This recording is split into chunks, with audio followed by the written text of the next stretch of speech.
لو ما عندكش رأس مال تبدأ اونلاين بيزنس، فانت اكيد عندك اكسبيرينس كحد ممكن يقدم خدمة للناس اونلاين ويدفعوا في المقابل فلوس. ولكن لو انت ما عندكش رأس مال وما عندكش اكسبيرينس ولسه بتحاول تشوف طريقة تربح بيها من على الانترنت من خلال شوية كليكس او شوية استطلاعات رأي على اليوتيوب، فيعني انا احب اقول لك افصل الباقة ووفر فلوسها وحاول تروح تتعلم حاجة تعود عليك بدخل منطقي. في الفيديو ده هتكلم معاك عن واحدة من الوظائف الامريكية اللي ممكن تشتغلها ريموتلي من اي مكان في العالم وتحقق متوسط دخل تقريبا من $300 ل $1500 اسبوعيا. أنا إسلام إبراهيم ودي قناتي تيبس اند تريبس.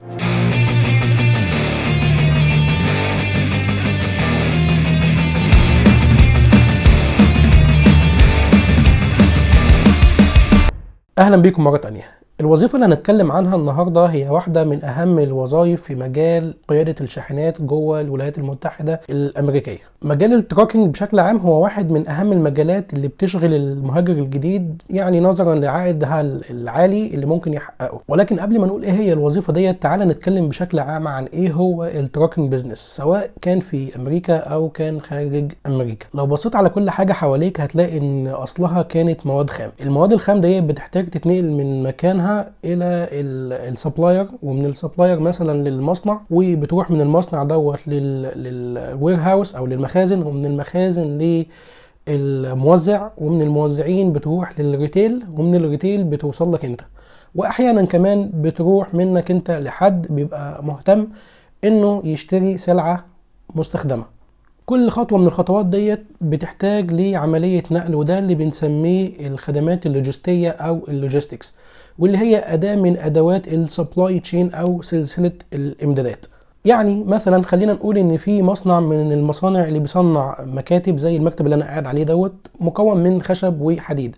فلنفترض ان المصنع موجود في ولاية تكساس، وتحديدا في مدينة هيوستن. الخشب اللي بيجيبه المصنع بيكون موجود في ولاية كاليفورنيا على سبيل المثال، وده تقريبا ممكن يوصل ل 2000 مايلز او ممكن نتكلم في 1900 مايل. العملية ديت ان هو يجيب الخشب من المورد او من السبلاير للمصنع بتحتاج لتراك وتريلر معينين علشان يقدروا يشيلوا المواد ديت ويدخلها للمصنع. لما بتنتهي عملية التصنيع، المصنع بيحب يودي المنتجات بتاعته او بيحتاج انه يودي المنتجات بتاعته للمخازن، ومن المخازن بيوديها للموزعين علشان تبتدي تتوزع على الريتيلرز ويبتدوا يعرضوها للبيع. وليكن على سبيل المثال ايكيا، بتلاقي ان هم محتاجين ينقلوا كمية كبيرة جدا من الالواح الخشبية اللي بتجمع في النهاية مكتب. انت كمستخدم اخير ممكن تكون محتاج تنقل مكتب واحد، او ممكن لو انت بتجهز شركتك ممكن تكون محتاج تنقل 10 مكاتب، او ممكن تكون محتاج تنقل 100 مكتب مثلا على سبيل المثال. كل حمولة بيكون ليها ابعاد معينة واوزان، بيكون ليها عربية بتريلر مناسبة ان هي تشيلها. قيس الكلام ده كله على اي حاجة حواليك، سواء كانت ادوات منزلية، سواء كانت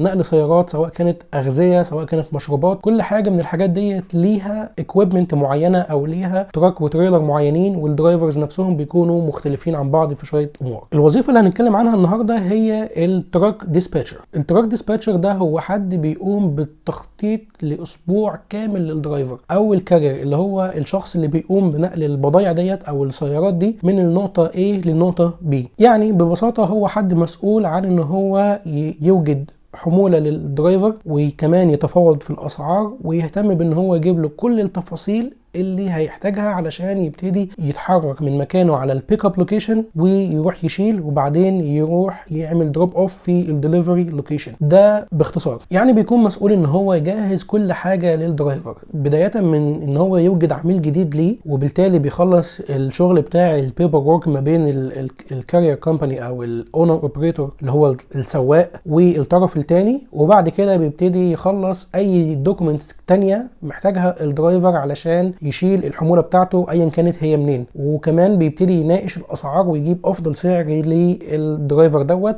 بجانب ان هو بيديله تفاصيل الحموله اللي هي عباره عن البيك اب لوكيشن والدروب اوف لوكيشن، واي تفاصيل تانية يقدر يجيبها علشان تساعد السواق انه يشيل في اسرع وقت ويعمل ديليفري في اسرع وقت. من بعد ما الدرايفر بيعمل ديليفري بيكون مسؤول ان هو يشتغل كمان على البيمنت بتاعه الدرايفر، وفي المقابل الديسباتشر ده بيتشارج الدرايفر اون افريج من 5 ل 10% فخلينا ناخد مثال سريع. لو انت عندك درايفر بيقدر يشيل مثلا 3 عربيات على التريلر بتاعته، التريلر اللي هي المقطورة اللي بتكون في ظهر التراك بتاعته، اسبوعيا بتقدر تحقق معاه افريج من 4000 ل 6000 دولار، يعني متوسط 5. فخلينا نقول لو انت بتتشارج 6% يعني بتكسب 300 دولار اسبوعيا، ده يعني 1200 دولار في الشهر. ولكن الديسباتشر اللي بيكون متوسط، يعني مش سوبر هيرو ومش حد ضعيف، بيقدر يهندل لحد 5 سواقين او 5 درايفرز. يعني متوسط الدرايفر الواحد بيكون 5000 دولار. يعني انت لو بتقدر تحصل من كل واحد منهم 300 دولار فانت تقريبا بتقدر تعمل 1500 دولار اسبوعيا او 6000 دولار شهريا، ما يقرب من 90000 جنيه مصري. طبعا رقم مش قليل، صح كده؟ طيب خلينا نقول ان ال 5000 دولار دول مش الافريج بتاع الكارير. ليه؟ لان الاكويبمنت نفسها بتختلف حجما. يعني ايه بتختلف حجما؟ يعني انت ممكن لو اتكلمنا عن الكار كارير اللي هو المؤهل ان هو يشيل بس عربيات، فانت ممكن يكون عندك درايفر بيقدر يشيل 3 عربيات، ممكن يكون عندك درايفر بيقدر يشيل 4 5 6 7 8 9، صح كده؟ فانت الافريج او الويكلي جروس بتاع الدرايفر بيختلف من الايكويبمنت للتانية، وبالتالي انت بتقدر تعمل ارباح مختلفة بناء على دوت. يعني ممكن تلاقي في درايفر عرفت تعمل منه 200 300 دولار، وفي درايفر تلاقي نفسك عملت منه في خلال اسبوع اكتر من 500 و600 دولار. دي كانت واحدة من اهم الوظائف اللي موجودة في التراكنج اندستري في امريكا، وواحدة من الوظائف السهلة ان انت تدخل لها، ومش محتاج ان انت تكون جوه امريكا، ومش محتاج ان انت يكون عندك الكوست بتاعه التراك والتريلر، لان الكلام دوت موجه للناس اللي ممكن تكون موجوده في الوطن العربي او موجوده في اي مكان في العالم، والناس اللي موجوده في امريكا ومحتاجين ان هم يدخلوا للمجال دوت. ده كان فيديو سريع عن واحده من اسهل الوظائف اللي موجوده في التراكنج اندستري في امريكا، اللي تقدر تشتغلها سواء كنت جوه امريكا او بره امريكا في اي مكان في العالم. لو عندك اي سؤال عن التراكنج ديسباتشر اكتبه في التعليقات، واعمل سبسكرايب للقناه، واعمل لايك للفيديو، وانتظر كل يوم حد تقريبا هيكون في فيديو جديد. يعني ادعوا لنا ان يكون في بركه في الوقت. اخر حاجه هقولها لك، ما تنساش تعمل شير لاكبر عدد من اصحابك، خلي الموضوع ينتشر ويبقى فيه اكبر فايده للكل، وسبسكرايب. السلام عليكم.